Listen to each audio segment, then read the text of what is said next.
మొట్టమొదటగా జేజేఎం ఈ multi village project start అవ్వాలి అంటే నా ప్రయారిటీ ముందు మన ప్రకాశం జిల్లాకు కావాలని ప్రయారిటీ పెట్టాను.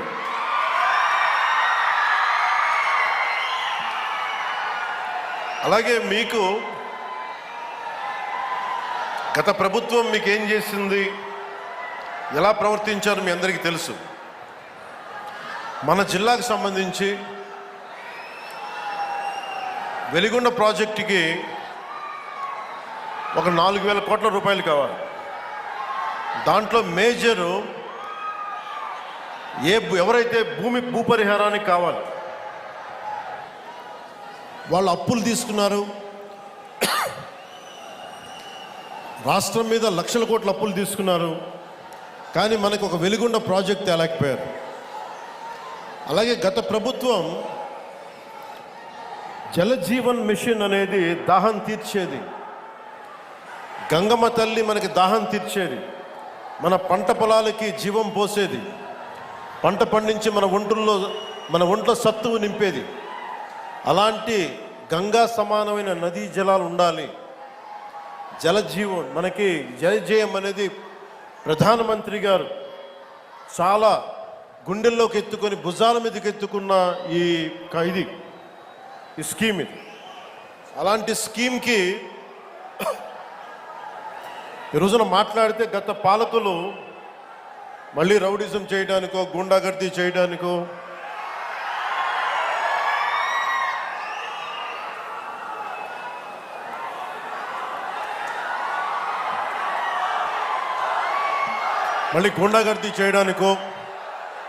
రౌడిజం చేయడానికో అలాంటి భావన మళ్ళీ ఉంది. మీకు తెలుసు కదా, రౌడిజానికి గుండాగర్దీలకి బయటపడితే మన రాజకీయాల్లోకి వస్తాం. కేసులు పెడతాం, వస్తే 29లో మేము అంతు చూస్తామంటే మీరు రావాలి కదా. మీరు ఎలా వస్తారో మేము చూస్తాం. నాకు వారి మీద, వైసీపీ నాయకుల మీద ఈరోజు చెప్తున్నాను, మొదటి నుంచి చెప్తున్నాను, వ్యక్తిగతంగా నాకు ఎవరి మీద కక్ష ఉండదు. మనస్ఫూర్తిగా నా గుండెల మీద ఆత్మసాక్షిగా చెప్తా, నాకు ఎవరి మీద కోపం ఉండదు. కానీ మీరు సగటు మనిషిలో, ఈ దేశంలో ఉన్న సగటు మనిషికి, సగటు మధ్యతరగతి మనిషికి, సగటు రైతుకి, సగటు యువకుడికి, సగటు యువతకి మీరు కనుక భయభ్రాంతుల్ని క్రియేట్ చేస్తే దాన్ని ఎదుర్కొనే కదా ఇక్కడ దాకా వచ్చాం. మీకు 151 సీట్లు వచ్చినప్పుడు కదా, నేను 2 చోట్ల ఓడిపోయినప్పుడు కదా మేము ఎదుర్కొని బలంగా నిలబడింది. అంటే గుండెల్లో ఎంత దమ్ము ఉండాలి, రక్తంలో ఎంత వేడి ఉండాలి మీలాంటి వాళ్ళు తట్టుకోవాలంటే. నాకు తెలిసిన సినిమాల నుంచి వచ్చినవాడిని, సినిమాలో డైలాగులు చెప్పను నేను. కుత్తుకలు కోసేస్తాం, మిడకాయలు కోసేస్తాం అంటే కోయడానికి మేమేమన్నా చొక్కా ఇప్పి చూపిస్తామా?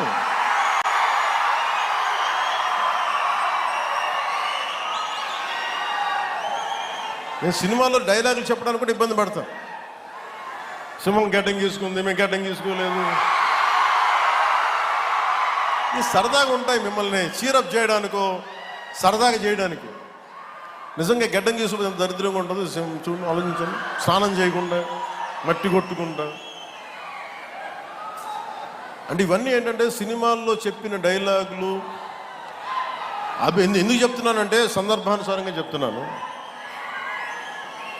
ఖచ్చితంగా మీరు అద్భుతమైన పాలన చేసి కనుక ఉండుంటే మీరు 11 సీట్లకు వచ్చేవాళ్ళు కాదు. మీరు అంటే ఇది రెలవెంట్ కాబట్టి చెప్తున్నా. ఇది కక్ష తీర్చుకునే ప్రభుత్వం కాదు. ఇది తప్పులు చేస్తే శిక్షించే ప్రభుత్వం ఇది. అలాంటిది అంటే ఇది ఎందుకు చెప్తున్నానంటే మీకు వినండి, మళ్ళీ అరవండి. మీ ఉత్సాహాన్ని కాదని మీరు వినండి. అంటే మీరు అరుపులు అరుచుకుంటూ వెళ్ళిపోతున్నారు, వాళ్ళేమో బెదిరిస్తామన్నారు, కోస్తామంటున్నారు. మళ్ళీ మీ ఎర్ర జెండా శక్తి తెలియదు వాళ్ళకి. మీ గుండెల్లో ఉన్న ఆ వేడి రక్తం గురించి తెలియదు వాళ్ళకి. అంటే కడుపు కాలి ఉన్నవాడికి కష్టపడి పనిచేద్దాం అనుకున్నా మళ్ళీ తిరిగి కోపం తెప్పించుకోండి. పని చేసుకుని తల ఉంచుకొని పని చేసుకుని వెళ్ళిపోతున్నాం. నిజంగా 11 సీట్లు ఇచ్చిన ఆ పార్టీగా మేము గౌరవిస్తున్నాం. ఈ ప్రభుత్వం గౌరవ ముఖ్యమంత్రి శ్రీ నారా చంద్రబాబు నాయుడు గారి నాయకత్వంలో ఉన్న ఎన్డీఏ కూటమి నడుపుతున్న ఈ ప్రభుత్వంలో తప్పొప్పులుంటే ఖచ్చితంగా చెప్పండి. ఖచ్చితంగా చెప్తే మేము సరిదిద్దుకుంటాం, లేదా వివరణ ఇస్తాం. అంతేగాని మేము కుత్తుకులు కోసేస్తాం, రంపాలు తెస్తాం, రంపాలు పెట్టి కుత్తుకులు కోస్తామంటే మీకు తెలుసు కదా, అలాంటి వాటికి తాటాకి చప్పుళ్ళకి మేము భయపడం. సో జల్ జీవన్ మిషన్కి 2019 నుంచి 2024కి నరేంద్ర మోదీ గారి ఆధ్వర్యంలో నాయకత్వంలో ఉన్న కేంద్ర ప్రభుత్వం మన రాష్ట్రానికి 26,000 కోట్ల రూపాయలు శాంక్షన్ చేసింది, మనకి ఖర్చు పెట్టమని. మీరు ఊహించండి ఎంత ఖర్చు పెట్టారో వీళ్ళు. 26,000 కోట్లు మొత్తం ఇస్తామంటే దానికి మ్యాచింగ్ గ్రాంట్ ఇవ్వకపోవడం వల్ల 4,000 కోట్ల రూపాయలు ఖర్చు చేయగలిగింది. ఆ 4,000 కోట్ల రూపాయలు పోయి కనీసం కొన్ని ఊళ్ళకి దాహం తీర్చారా అంటే అది కూడా తీయలే. ఆ 4,000 కోట్లకి పైపులు వేసుకున్నారు అంతే. పైపులు వేసారు. ఇప్పుడు పైపులు వేస్తే వాటర్ సోర్స్ చూపించాలి కదా. ఎక్కడి నుంచి నీళ్లు పట్టుకొస్తున్నావు, చెరువు నుంచా, కుంట నుంచా, ఎక్కడి నుంచి పట్టుకొస్తున్నావు అంటే అవి కూడా చేయలే. పైపులు వేసి కూర్చోబెట్టారు. ఎప్పుడు మనకి ఉపరితలం నుంచి మన సర్ఫేస్ వాటర్ ఎప్పుడు వస్తుందని. దీనివల్ల ఆ 4,000 కోట్లు కూడా చాలా వరకు వృధా అయిపోయింది. ఈ రోజున జేజేఎం మిషన్ ఆగిపోతుంది.